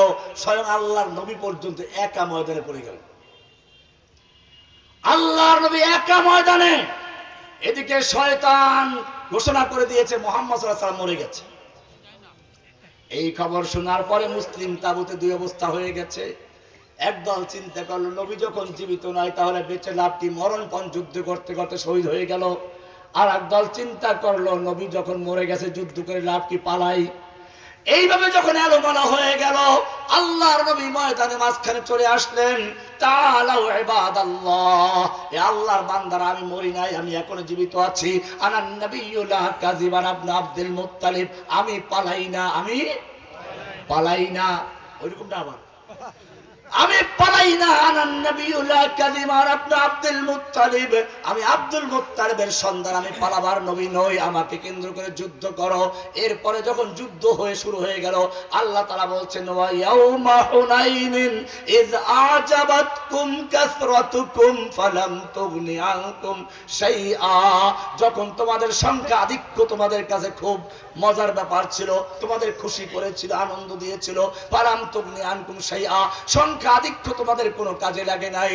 সুম্মা ওয়াল্লাইতুম মুদবিরিন, তোমরা আযাকাত আলাইকুমুল আরদু বিমা রাহুবাত, তোমাদের কাছে জমিনটা সংকীর্ণ হয়ে এসেছিল, অথচ জমিন অনেক প্রশস্ত ছিল, তোমাদের কাছে সংকীর্ণ মনে হয়েছিল। সুম্মা ওয়াল্লাইতুম মুদবিরিন, এরপরে পৃষ্ঠ প্রদর্শন করে পালিয়েছিলে। সুম্মা আনজালাল্লাহু সাকিনাতাহু, এরপরে আল্লাহ তাআলা যখন আবার তোমাদের সংখ্যাধিক্যতার গর্ব দুরিশ্বাত হয়ে গেল, এবার নবী ডাক দিলেন, নবীর উপরে আল্লাহ তাআলা সাকিনা নাযিল করলেন, মুমিনদের উপরে সাকিনা নাযিল করলেন, এইবারে যুদ্ধ করা হলো, আল্লাহ তাআলা সেই যুদ্ধ বিজয় দান করেছেন। মুসলিমরা যুদ্ধ করে সংখ্যা আধিক্যের উপর ভিত্তি করে নাকি তাওহীদের উপর ভিত্তি করে? এই কথাটা ইকবাল রহমাতুল্লাহ বলেছিলেন, পাকিস্তানের যে কবি ছিলেন, তাওহীদ কি আমানত, तौहीद की अमानत सीनों में है हमारे, आसान ही मिटाना, आसान ही मिटाना, नामो निशा हमारा। तौहीদের শক্তি আছে আমাদের অন্তরে। আল্লাহর নবীর সাহাবীরা তৎকালীন সুপার পাওয়ার ওমর বিন খাত্তাবের যুগে পারস্যের সম্রাট রুস্তম সেফাসালার তার বিরুদ্ধে যুদ্ধ হচ্ছে। রুস্তমের সৈন্য সংখ্যা 3 লাখ। কত লাখ? 3 লাখ। তার বিরুদ্ধে মুসলিম সেনাপতি খালিদ বিন ওলীদের সৈন্য সংখ্যা 30,000-এর মতো। যুদ্ধের ময়দানে অবতীর্ণ, দুই দিকে দুই দলের তাবু আছে। রাতের বেলায় রুস্তমের গোয়েন্দারা মুসলিম তাবুতে গেল। মুসলিমদের অবস্থাকে একটু দেখি, গিয়ে দেখে যে মাশাআল্লাহ কেউ দাঁড়িয়ে, কেউ বসে, কেউ শুয়ে শুয়ে কান্নাকাটি করতেছে। গোয়েন্দারা গিয়ে রুস্তমকে বলল, রুস্তম, মুসলমানদের বিরুদ্ধে যুদ্ধ করার দরকারই নেই। কেন? ওরা আমাদের ভয়তে কান্নাকাটি করে, রাত ভর কাঁদতেছে। রুস্তম চিন্তা করলো, ঠিক আছে, তাহলে 3 লাখ সৈন্য মাঠে নামান দরকার নেই, 2 লাখ রিজার্ভে রাখলে 1 লাখ নিয়ে নামো। যুদ্ধের ময়দান অবতীর্ণ হলো। যেই লোকগুলো সম্পর্কে রিপোর্ট ছিল তারা কান্নাকাটি করছে। যুদ্ধ যখন শুরু হলো, এক একজন মুসলিম সেনা ওদের হাজার হাজার সৈন্যকে কতল করে হত্যা করে কাতারে কাতারে লাশের স্তূপ করে দিচ্ছে। ওদের ময়দান ফাঁকা হয়ে যেতে লাগলো। রুস্তম বলল, যুদ্ধ থামাও, বেরাকে যাও। এবারে আবার গভীর রাতে বহুদর্শী, বহু বিচক্ষণ, বহু অভিজ্ঞ গোয়েন্দা পাঠালো মুসলিম শিবিরে, গিয়ে দেখো কি অবস্থা। আজকেও গভীর রাতে গিয়ে দেখে যে ঠিকই তো, মুসলিমরা কান্নাকাটি করে। কান্নাকাটি করে কার কাছে? الذين يذكرون الله قياما وقعودا وعلى جنوبهم, মুমিনরা রাতের বেলায় দাঁড়িয়ে, বসে, শুয়ে ক্রন্দন করে কার কাছে? রুস্তমের গোয়েন্দারা দেখলো মুসলিমরা ঠিকই তো কান্নাকাটি করে, তাহলে এবারে বোঝা দরকার কেন কান্নাকাটি করছে। এবারে তারা কান্নার ভাষা বোঝার চেষ্টা করলো। দেখলো কান্নাকাটি করে বলছে, রব্বুল আলামিন আগামীকাল তোমার দুশমনদের বিরুদ্ধে যুদ্ধ হতে যাচ্ছে। ও রব্বুল আলামিন, কাফেররা বিশাল শক্তি নিয়ে বিশাল সৈন্য সমাবেশ করেছে তোমার দ্বীনকে ধ্বংস করার জন্য, ইসলামের কালেমাকে ধ্বংস করার জন্য, ইসলামের পতাকাকে ধ্বংস করার জন্য। ও রব্বুল আলামিন, তুমি আমাকে সাহস দাও, শক্তি দাও, হিম্মত দাও, আমি যেন যুদ্ধ করতে করতে যুদ্ধের ময়দানে গিয়ে হাজার হাজার কাফেরকে জাহান্নামে পৌঁছে দিয়ে আমি নিজেও যেন শহীদ হয়ে যাই, আমি যেন টুকরো টুকরো হয়ে যাই, আমার জন্য লাশ পর্যন্ত খুঁজে না পাওয়া যায়। কিয়ামতের মাঠে যখন এক একজন আল্লাহর ওলি ল্যাংটা হয়ে উঠবে, যত লোক মারা যায় কিয়ামতে, যত দামি পোশাক দেন, স্বাভাবিক মরলে কাপড় নিয়ে কিয়ামতে উঠবে না? কিয়ামতে কাপড় নিয়ে উঠবে না, সব ল্যাংটা হয়ে উঠবে। কিন্তু যারা শহীদ হবে তারা কেমনে উঠবে জানেন? কিয়ামতের মাঠে শহীদেরা যেই অবস্থায় মারা যাবে, ওই অবস্থায় যারা আহত হয়েছে, যারা মরে গেছে, শহীদ হয়ে গেছে, ওই পোশাক নিয়ে তাদেরকে দাফন করা হবে, ওই পোশাক নিয়ে তারা কিয়ামতের মাঠে উঠবে। আল্লাহর হাবিব ফরমান ইয়াসউবু দামান, শহীদদের জখমগুলো তাজা হয়ে যাবে। ইয়াসউবু দামান, তাজা রক্ত ঝরতে থাকবে। লাউনুহু লাউনুদ দাম ওয়া রিহুহু রিহুল মিসকে, রংটা হবে রক্তের রং, ঘ্রাণটা হবে মিশক আম্বরের চেয়ে বেশি। জোরে বলেন সুবহানাল্লাহ। ও রব্বুল আলামিন, আগামীকাল যুদ্ধ হবে, সেই যুদ্ধে আমাকে বীরত্বের সঙ্গে যুদ্ধ করার তৌফিক দাও, আমার বাহুতে শক্তি দাও, আমার সাহস দাও, হিম্মত দাও, যেন যুদ্ধ করতে করতে কাফেরদের ঢের লাগাতে পারি, স্তূপ করে ফেলতে পারি।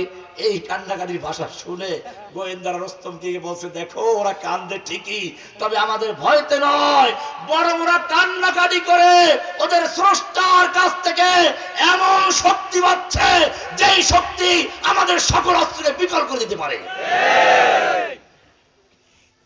রুস্তম বলল, আমাকে ভয় দেখাচ্ছ কেন? ওদের কি অস্ত্র আমার চেয়ে বেশি? না, অস্ত্র তো আমাদের চেয়ে অনেক কম। সৈন্য কি আমাদের চেয়ে বেশি? সৈন্য কম।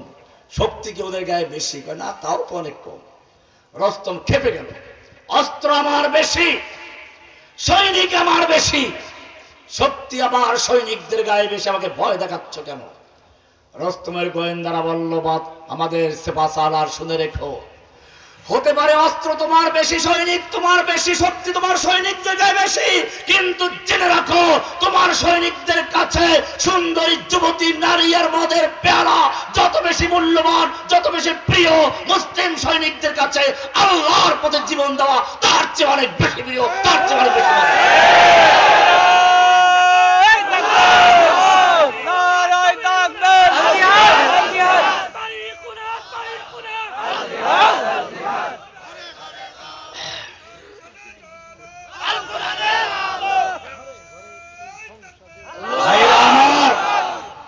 মুসলিমরা মূর্তির পাহারাদারি করে না, রাত জেগে তারা ক্রন্দন করে কার কাছে?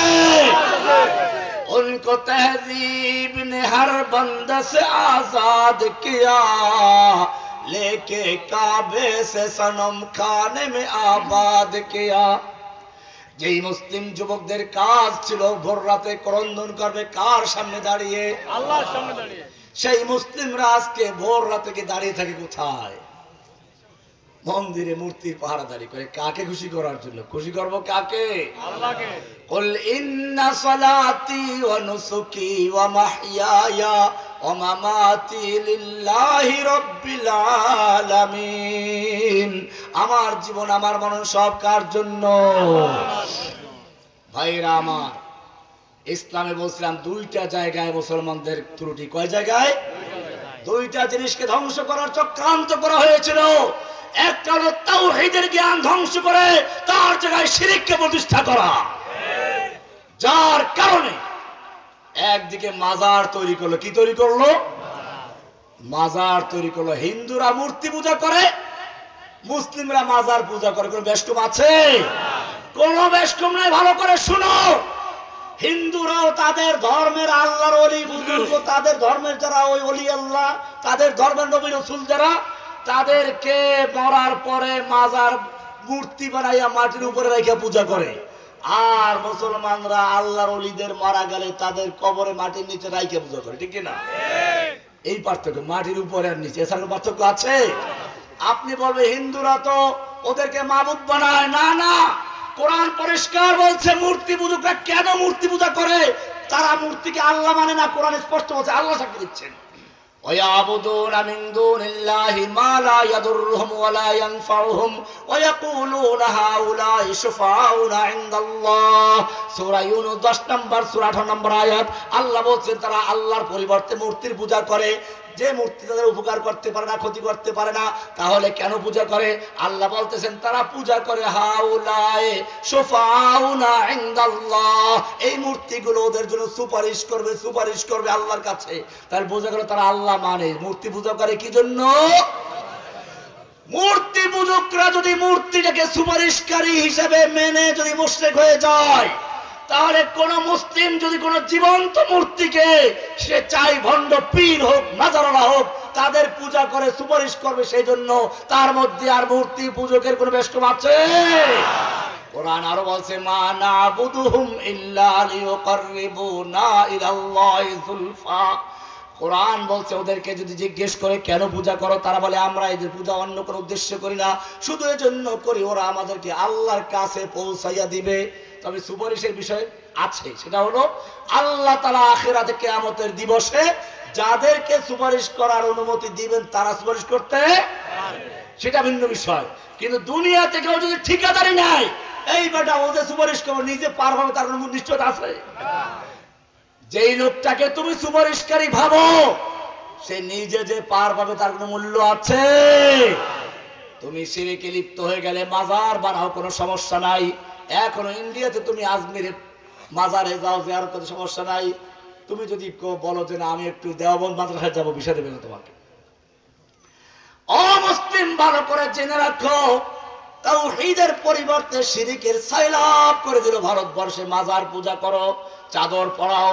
আমি জিজ্ঞেস করতে চাই, তুমি যতগুলো নামাজ পড়ো সব নামাজের রুকু সিজদা ফরজ কিনা? ফজরের নামাজ পড়ো রুকু সিজদা করো, যোহর পড়ো রুকু সিজদা করো, আসর পড়ো রুকু সিজদা করো, ইশা পড়ো রুকু সিজদা করো, জুমা পড়বে রুকু সিজদা করবে, ঈদ পড়বে রুকু সিজদা করবে। যত রকম নামাজ তোমার আছে সব নামাজে তুই রুকু সিজদা করবি, না করলে তোর নামাজ হবে না।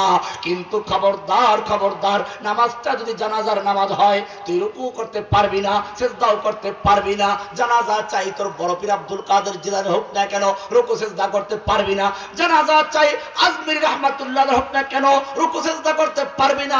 জানাজার নামাজ চাই শাহজালাল রহমত হোক না কেন, রুকু সিজদা করতে পারবি না।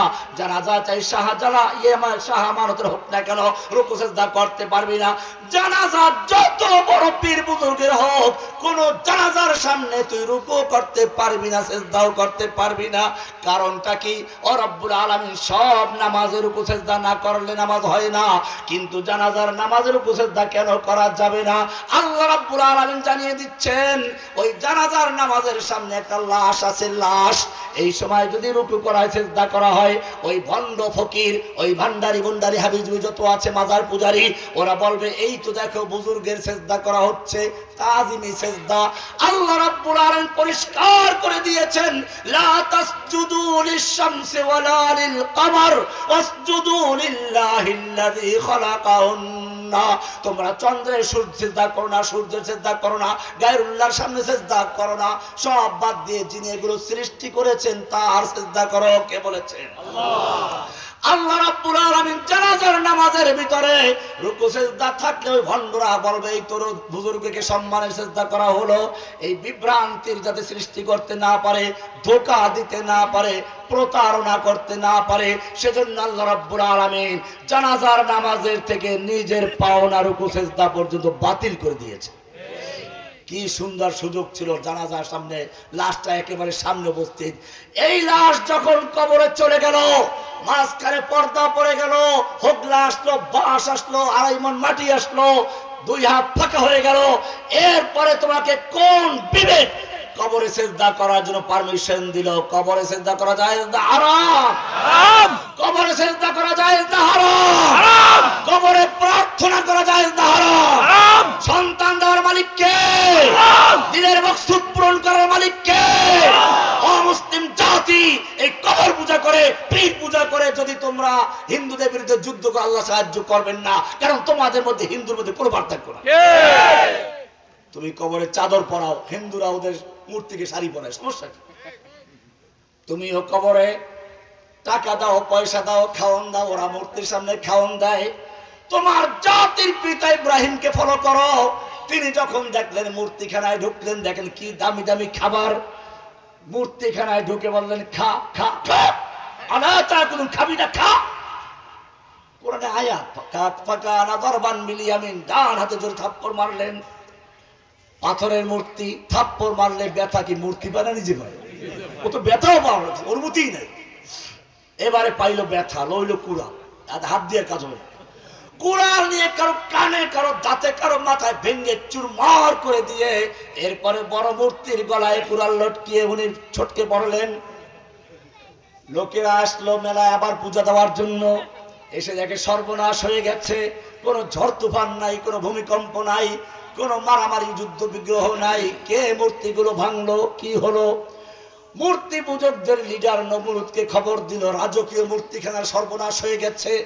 নমরুদ চলে আসলো। ওই যে বললাম এরা তো বুদ্ধিমান ছিল, কিন্তু ওই বুদ্ধির সামনে কি ছিল না? আল্লাহর কিতাবের আলো ছিল না, কোরআনের। নমরুদ এসে দীর্ঘক্ষণ চিন্তা করেছে, ও যুবকেরা যারা আগস্ট জুলাইয়ের বিপ্লব করেছে শুনে রেখো, তোমাদের জন্য সুসংবাদ এটা।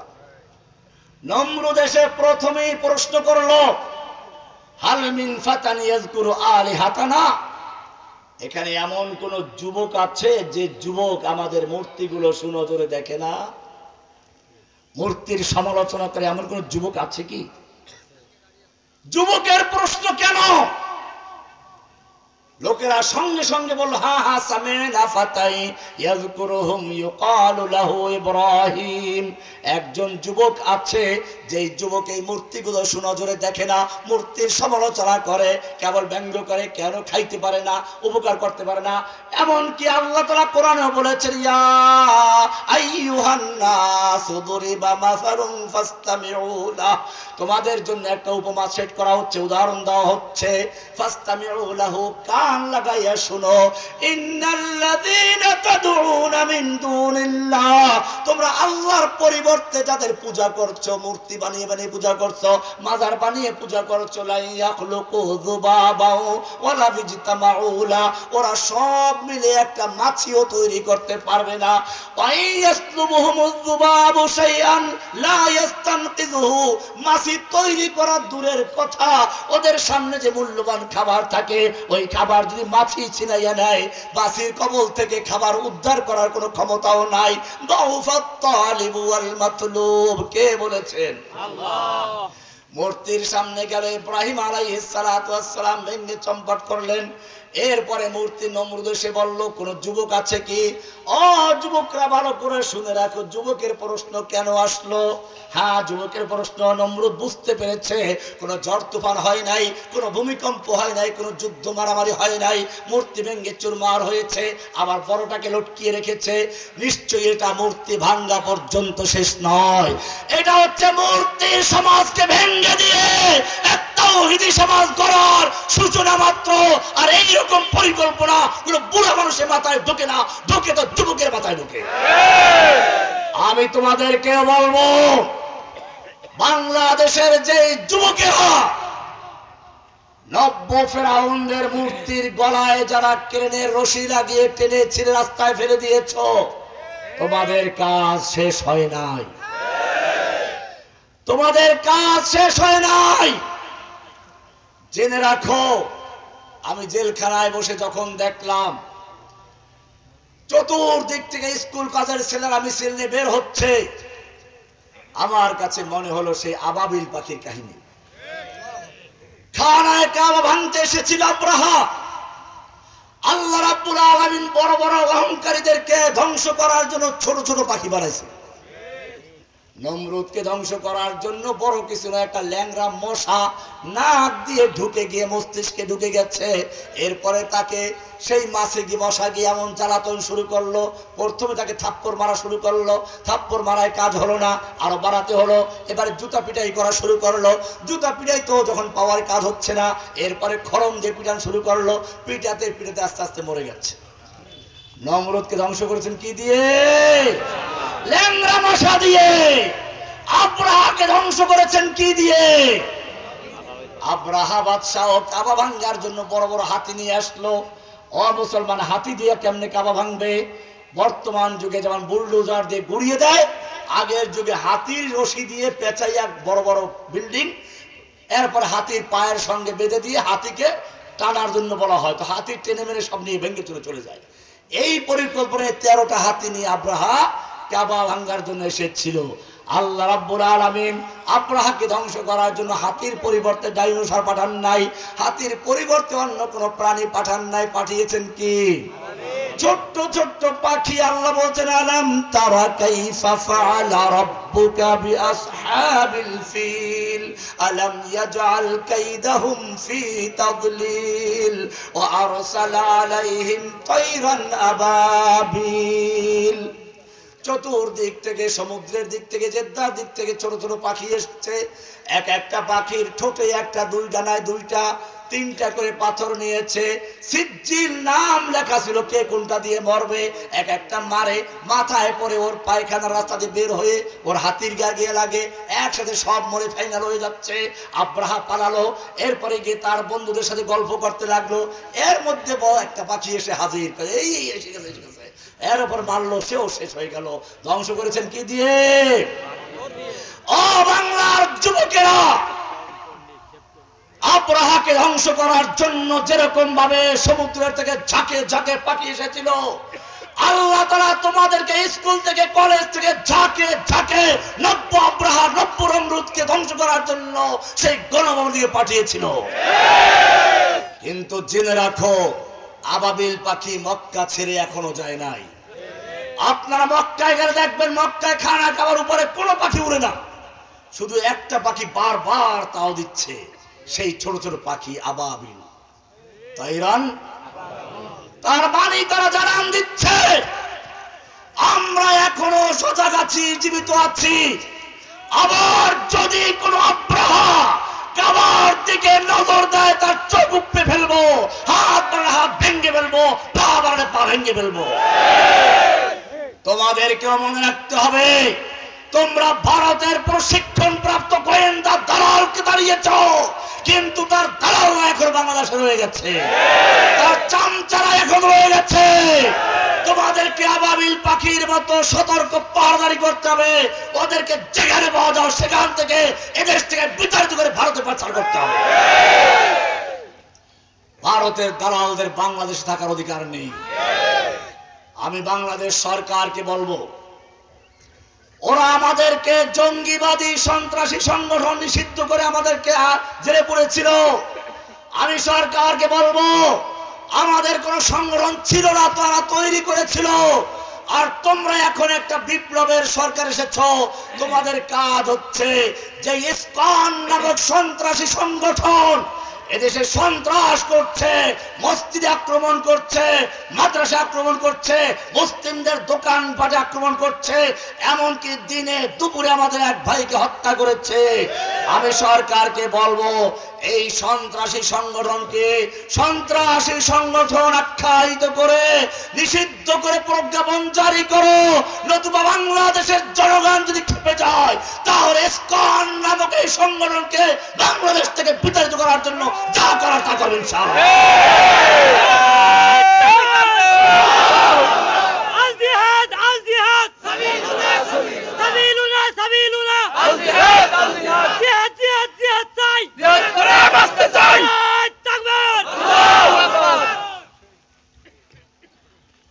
ভাইরা আমার, আব্রাহাকে যেভাবে ধ্বংস করা হয়েছিল, আমাদের ছেলেরা, যুবকরা দেখিয়ে দিয়েছে, নতুন আব্রাহা, নতুন নমরুদ, নতুন ফেরাউনদেরকে কিভাবে বিতাড়িত করতে হয়। জেনে রাখতে হবে, আবু সাইদ বুক পেতে দিয়েছিল, এটা নতুন কিছু নয়। আল্লাহর নবী সেদিনে কথা শিক্ষা দিয়েছিলেন, হুনাইনের ময়দানে, একা ময়দানে উঠছিলেন। আজকে আমাদেরকে যারা বিরোধিতা করছে, অনেকের ধারণা বুজুর্গে ফু দিলে একেবারে সব শেষ হয়ে যাবে, ইন্ডিয়া ধ্বংস হয়ে যাবে। আল্লাহর নবী কি ফু দিয়ে ধ্বংস করেছিলেন না ময়দানে নেমেছিলেন? আল্লাহর নবী যেমন তাহাজ্জুদের নামাজে দাঁড়িয়েছেন, পাগড়ি পরেছেন, ঠিক তেমনি ভাবে বদর, উহুদ, খন্দকে যুদ্ধের পোশাক নেমে যুদ্ধ করেছেন। জেনে রাখবে, তোমার আমার চেয়ে নবীর চেহারা সুন্দর ছিল, তোমার আমার বুজুর্গের চেয়ে নবীর রক্তের মূল্য অনেক বেশি ছিল, তোমার আমার বুজুর্গের তাহাজ্জুদের চেয়ে নবীর তাহাজ্জুদের মূল্য অনেক বেশি ছিল, তোমার আমার তাকওয়ার চেয়ে নবীর তাকওয়া অনেক বেশি ছিল। কোরআন পড়ো, কোরআন। আল্লাহর নবী মজলিসে বসে আছেন, নবীর সামনে সাহাবায়ে কেরাম কথাবার্তা বলছেন, পরামর্শ হচ্ছে। এক পর্যায়ে কোন একজন সাহাবীর আওয়াজ একটু বড় হয়ে গেছে, আল্লাহ তাআলার বরদাশত হয় নাই, আসমান থেকে ওহী নাযিল হয়ে গেল, সূরা হুজুরাতের আয়াত, ইয়া আইয়ুহাল্লাযীনা আইয়ুহাল্লাযীনা আমানু লা তারফাউ আসওয়াতাকুম ফাওকা সাওতিন নবী। হে ঈমানদারগণ, খবরদার খবরদার, নবীর আওয়াজের চেয়ে জোরে আওয়াজ করে কথা বলবি না। ওয়ালা তাজহারু লাহু বিল কওলি কাজহারি বাযিকুম লিবাদ। তোমরা নিজেরা যেরকম পরস্পরে ডাকাডাকি করে কথাবার্তা বলো, নবীর সঙ্গে খবরদার এমন কথাবার্তা বলবে না। আন তাহবাতা আমালুকুম ওয়া আনতুম লা তাশউরুন। নবীর সামনে বসে জোরে কথা বললে তোমার জীবনের সব নামাজ, রোজা, হজ, যাকাত সব বরবাদ হয়ে যাবে, তুই টেরও পাবি না। কে বলেছেন?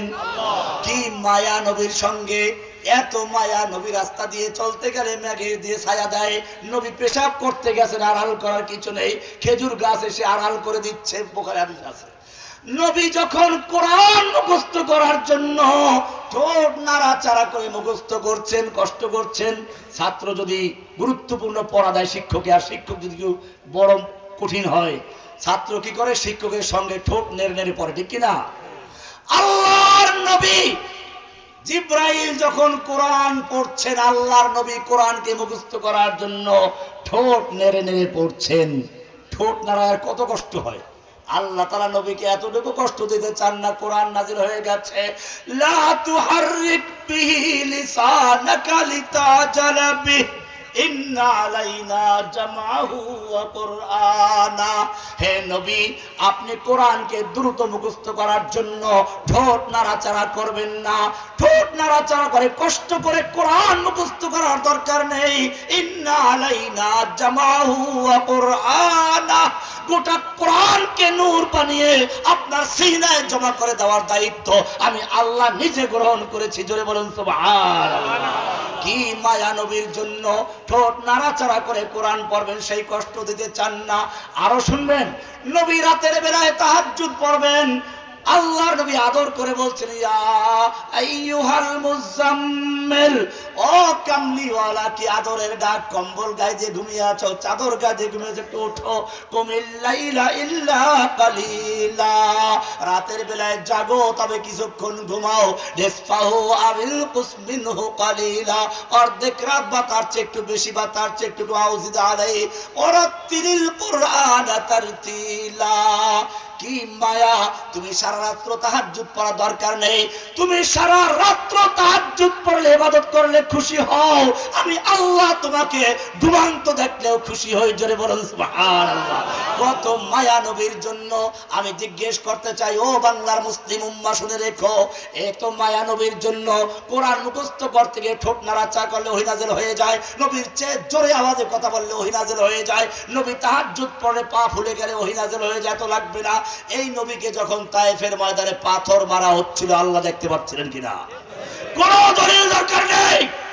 নিজের বিবেককে জিজ্ঞেস করো, কোন বুজুর্গ কি বললো, কোন মুফতি কি বললো, কোন মুহাদ্দিস কি বললো, কোন বক্তা কি বললো, কোন দালাল কি বললো, কোন ফরিদে মাসউদ কি বললো, কোন ফতোয়া দরকার নেই। কোরআনকে জিজ্ঞেস করো, নিজের বিবেককে জিজ্ঞেস করো। আমি জিজ্ঞেস করতে চাই, তায়েফের ময়দানে আল্লাহর নবী যখন মার খাচ্ছিলেন, আল্লাহ দেখতে পাচ্ছিলেন কিনা? আল্লাহর ফিরাবার ক্ষমতা ছিল কিনা? ফিরাইছিল। জোরে আওয়াজে কথা বললে ওহী নাযিল হয়। নবীর আগে দিয়ে একটু কথা বললে ওহী নাযিল হয়। আর এখন পাথর মারতেছে, এখন ওই কি হয় না, সাহায্য করতেছে না। কি মজার ব্যাপার। উহুদের ময়দানে আল্লাহর নবী লোহার পোশাক পরে, মাথায় হেলমেট পরা, লোহার যুদ্ধের পোশাক পরা। এক দুশমন এসে আল্লাহর নবীর মাথার উপর তরবারি দিয়ে আঘাত করলো। মাথার লোহার টুপিটা ভেঙে গালের ভিতরে ঢুকে গেছে। দুটো দাঁত পড়ে গেছে, দুটো দাঁত পড়ে গেছে।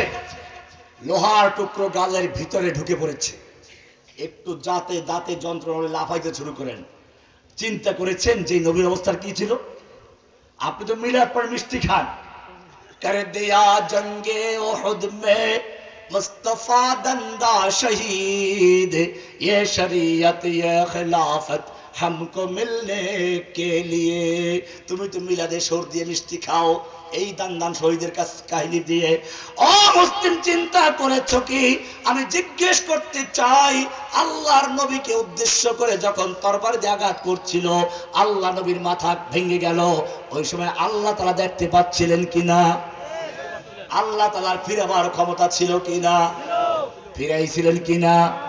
ফিরান নাই। কেন ফিরান নাই?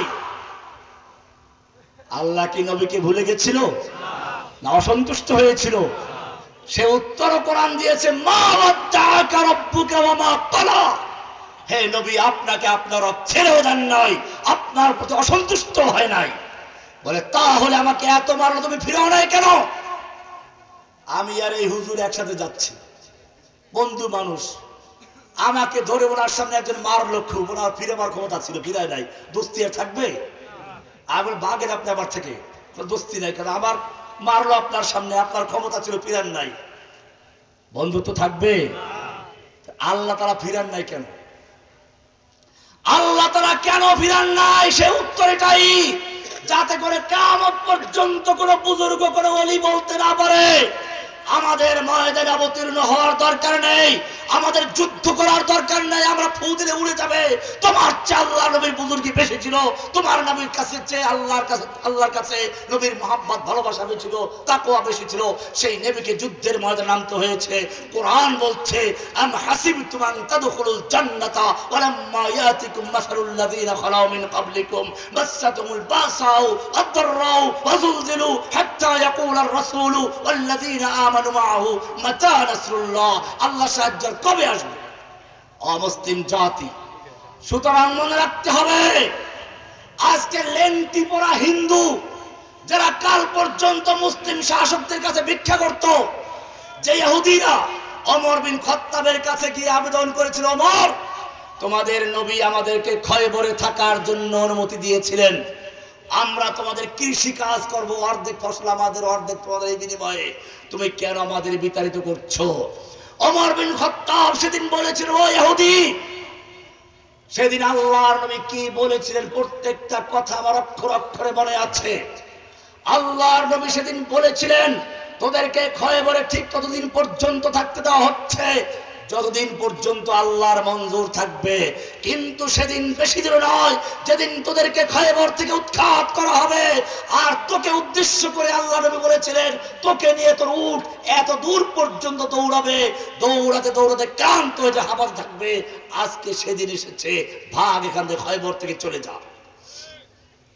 যে ইহুদি ওমর বিন খাত্তাবের দরবারে একটু থাকার জন্য প্রাণ ভিক্ষা করছে, আজকে সেই ইহুদিরা আমাদের মুসলিমদের প্রথম কিবলা বাইতুল মুকাদ্দাস দখল করে আছে। আমাদের মুসলিমদেরকে বুলডোজার দিয়ে গুঁড়িয়ে দেওয়া হচ্ছে, পাখির মতো হত্যা করা হচ্ছে, নিচের থেকে ট্যাঙ্কের গোলা, উপর থেকে বিমান দিয়ে হামলা করা হচ্ছে। আমাদের সেই মুসলিমদেরকে কাশ্মীরে মারা হচ্ছে, উইগুরে উন্মুক্ত কারাগারে বন্দী করা হয়েছে।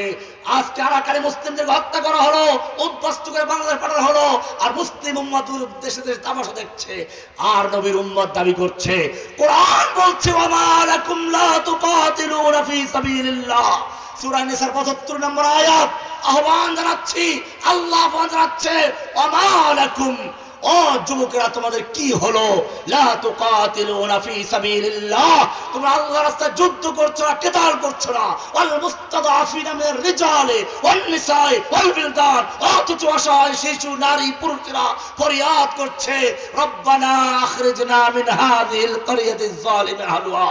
ও রব্বুল আলামিন, তুমি আমাদেরকে জালিম অধ্যুষিত জনপদ থেকে রক্ষা করো, ওদের জালিমদের হাত থেকে বাঁচাও। ওয়াজআল লানা মিন লাদুনকা ওয়ালিয়্যা, আমাদের জন্য পাঠাও নেতা। ওয়াজআল লানা মিন লাদুনকা নাসীরা, আমাদের জন্য পাঠাও সাহায্যকারী। এই ফরিয়াদ আসছে ফিলিস্তিন থেকে, ফরিয়াদ কাশ্মীর থেকে, ফরিয়াদ আরাকান থেকে, ফরিয়াদ উইগুর থেকে, ফরিয়াদ কাশ্মীর থেকে।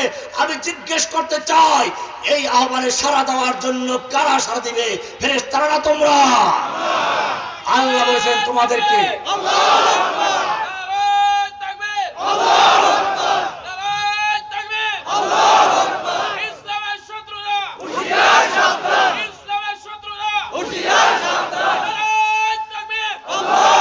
মনে রাখতে হবে, আল্লাহ তোমাদের দায়িত্ব দিয়েছেন, তোমাদেরকে বলেছেন সৈনিক। কি বলেছেন? একটা দেশের সৈনিকদের কাজ কি ঘুমিয়ে থাকে নাকি? জেনে রাখবে, একটা দেশের সাধারণ জনগণের যে ভূমিকা, সৈনিকদের ভূমিকা তা নয়, ভিন্ন কিছু। তাদের দায়িত্ব থাকে দেশ রক্ষা করা। ঠিক আল্লাহ বলেছেন, আল্লাহর নবীকে আল্লাহ পাঠিয়েছেন, হুয়াল্লাযী আরসালা রাসূলাহু বিল হুদা ওয়া দীনিল হক লিইয়ুযহিরাহু আলা দ্বীনি কুল্লিহি। আল্লাহর জমিনে যত বাতিল ধর্ম আছে, দিন আছে, সমস্ত দিনকে ধ্বংস করে দিয়ে, বাতিলকে উৎখাত করে দিয়ে দিনকে বিজয়ী করার জন্য আল্লাহ তাআলা তার রাসূলকে পাঠিয়েছেন। সেই রাসূলের সৈনিক হচ্ছে তোমরা। কোরআনের সূরা ফাতহের 7 নম্বরে বলছেন, ওয়ালিল্লাহি জুনুদুস সামাওয়াতি ওয়াল আরদ।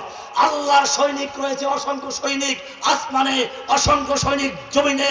আমি জিজ্ঞেস করতে চাই, আল্লাহর সৈনিক আছে আসমানে এবং জমিনে, আসমানের সৈনিক কারা?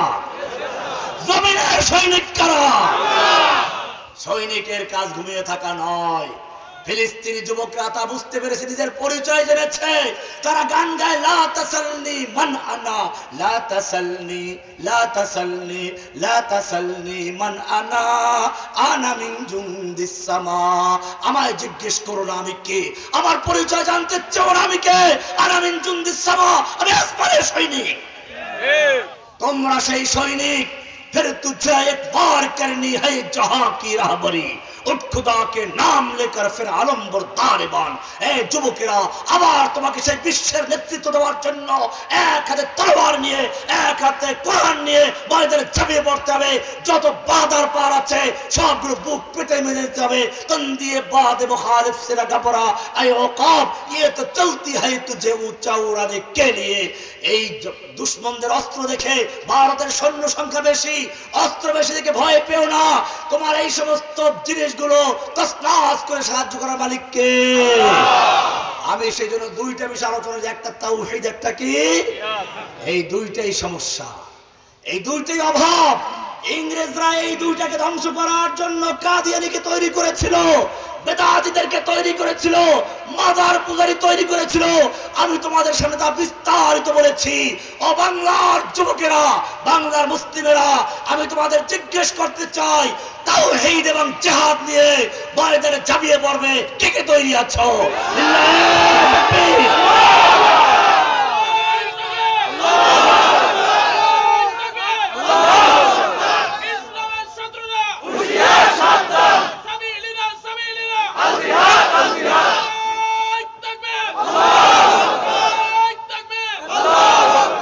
सबक पढ़ फिर सदाकत का, अदालत का, शजाअत का।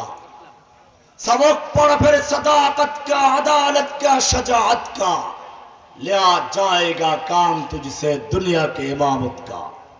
हर संते मचलती किरणों ने अफसोस शबे गम तोड़ दिया। अब जाग उठे हैं देवाने, दुनिया को जगा कर दम लेंगे। बोझेन नहीं, अब जाग उठे देवाने, দুনিয়ায় আল্লাহর পাগলরা জেগে উঠেছে। আমরা নয়, শুধু পুরো দুনিয়াকে জাগিয়ে ছাড়ব ইনশাআল্লাহ। উর্দু তো আপনারা বুঝেন না, বাচ্চারা তো ঠিকই বুঝে। अब जाग उठे हैं देवाने, বলুন अब जाग उठे देवाने মানে পাগল, দেওয়ানা বুঝেন না? अब जाग उठे हैं देवाने, दुनिया को जगा कर दम लेंगे। सोचा है कफील अब कुछ भी हो, हर हाल में अपना हक लेंगे। इज्जत से जीना है तो जी लेंगे, या जाम शहादत पी लेंगे। ইজ্জতের সাথে বেঁচে থাকবো তো বেঁচে থাকবো, নতুবা শাহাদাতের পেয়ালা পান করবো, বাতিলের সামনে মাথা নত করবো না ইনশাআল্লাহ। মর্দে মুমিন বাতিল সে হরগিজ खौफ का सकता नहीं। मर्दे मोमिन बातिल के भय करते पारे ना, सर कटा सकता है लेकिन सर झुका सकता नहीं। माथा काटाते पारे, माथा झुकाते শিখে নাই। আমার পরে আমার ছোট ভাই কামরুল ইসলাম বুঝাই এসে গেছেন, কামরুল ইসলাম অলিপুরি ভাই এসে গেছেন। আপনারা কি আমি গেলে সব চলে যাবেন নাকি? না না, ইনশাআল্লাহ। কে কে যাবেন হাত তুলুন তো দেখি। এত কম কেন? দেখেন ভাই, শোনেন, আমরা সবসময় আসবো। আমি দীর্ঘ 11 বছর 16 দিন কারাগারে ছিলাম, এরপরে আবার আসলাম। কিছু কথা বললাম, দুইটা বিষয় বলতে, তাওহীদ এবং জিহাদ, এই দুটো মনে রাখবেন।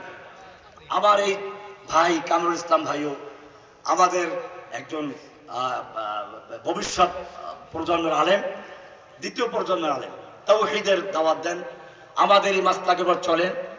কাজে তিনি একটু আসতে কষ্ট করে এসেছেন, রাস্তায় অনেক কষ্ট হয়েছে। এত কষ্ট করে এসেছেন, সবসময় কি আসবেন? আপনারা একটু কষ্ট করবেন না? আমার মনে হয় তিনি বেশিক্ষণ বয়ান করবেন না, ধরেন সর্বোচ্চ আধা ঘন্টা। আপনার আধা ঘন্টা তার জন্য কষ্ট করবেন ইনশাআল্লাহ। ইনশাআল্লাহ। আমি চলে গেলে থাকবেন তো ইনশাআল্লাহ। আমার জন্য দোয়া চাই, আল্লাহ যেন আমাকে